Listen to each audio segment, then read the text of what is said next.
रब्बे जुल जलाल के नाम से जिसकी रहमत के खजाने वसी हैं। इसी दुआ के साथ अल्लाह रब्बुल इज़्ज़त आपको और हम सब को तमाम किस्म के वबाई अमराज से महफूज रखे, आमीन।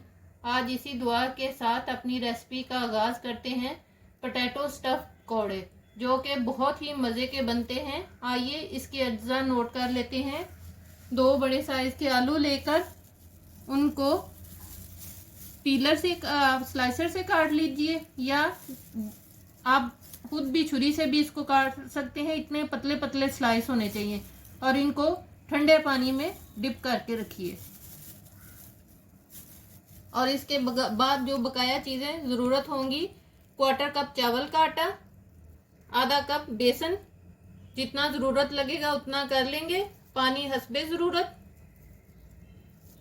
चाट मसाला 1 टीस्पून, 1/4 टीस्पून ज़ीरा, 1/4 टीस्पून या चुटकी अजवाइन, 1 टीस्पून केचप, नमक हस्बे ज़रूरत, 1/4 टीस्पून हल्दी, अचार गोश्त मसाला ये मेरा घर का बनाया हुआ है 2 टेबलस्पून भर के, कच्चे आम इन 2 टेबलस्पून, इनको कूट लीजिए, इमली का गड़ा फल 1 टेबलस्पून भर के, और एक हरी मिर्च चाप।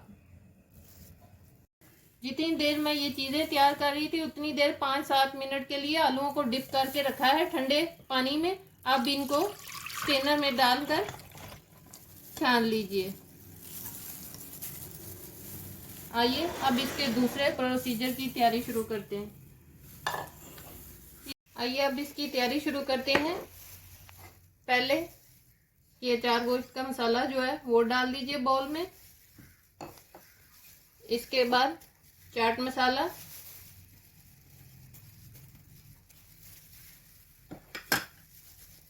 अब इसके बाद इमली का पल गाढ़ा गाढ़ा जो निकाल के रखा था, 1 टीस्पून केचप,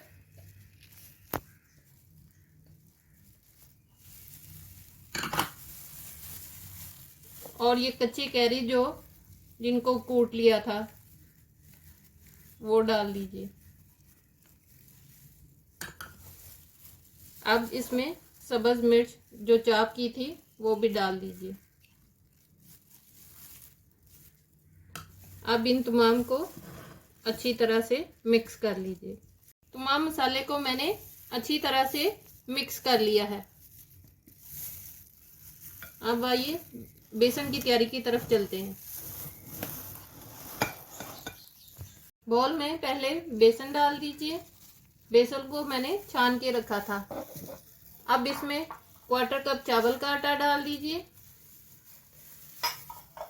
साथ में ज़ीरा और अजवाइन ये डाल दीजिए, हल्दी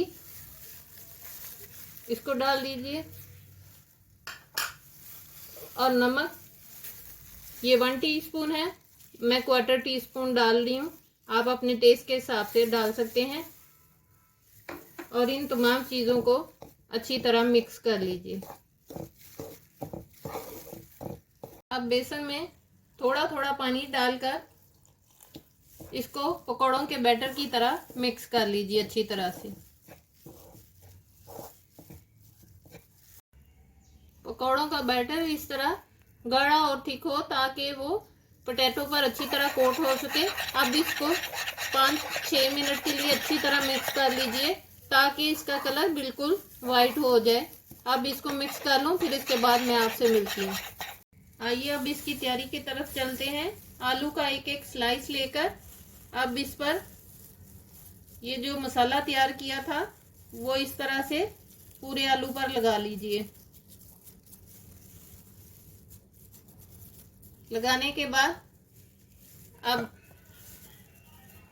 अब इस पर एक दूसरा स्लाइस लेकर उसको रखकर अच्छी तरह से प्रेस कर लीजिए। अब एक और स्लाइस लेकर उस पर ये मसाला लगा लीजिए। अब इसके बाद इस पर दूसरा स्लाइस रखकर इसको हाथ से प्रेस कर लीजिए। इस तरह तमाम मैं तैयार कर लूँ, फिर इसके बाद आपसे मिलती हूँ। अब इन आलूओं को मैंने मसाले की फिलिंग रख के तैयार कर लिया है तमाम को। आइए अब इसको पकाने की तैयारी की तरफ चलते हैं।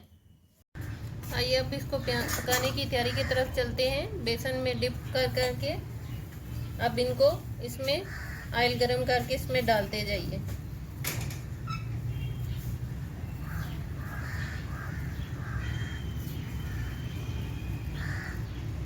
इन तमाम को डाल लूँ, फिर मैं आपसे मिलती हूँ। इस तरह तमाम को डाल लेने के बाद मीडियम आंच पर इनको तलकर निकाल लीजिए। इसी तरह मैं भी तमाम को तलकर निकाल लेती हूँ, फिर आपसे मिलती हूँ। अब इनकी साइड चेंज कर लेते हैं। डालने के फौरन बाद नहीं इनकी साइड बदलनी, 1-2 मिनट के बाद इनकी साइड चेंज कीजिएगा ताकि इनकी कोटिंग ऊपर से ना उतरे।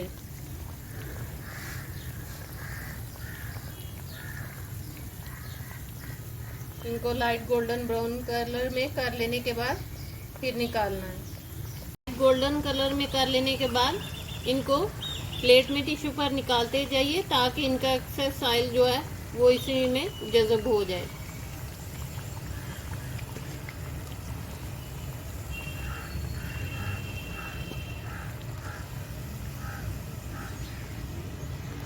इन तमाम को मैं इसी तरह तल लूँ, फिर इसके बाद आपसे मिलती हूँ। मज़े के पोटैटो स्टफ पकौड़े तैयार हैं। बारिश के मौसम में चाय के साथ एंजॉय कीजिए। इसी के साथ मेरे चैनल को लाइक, सब्सक्राइब और शेयर करना ना भूलिए। दुआओं में याद रखिए। अल्लाह हाफिज़।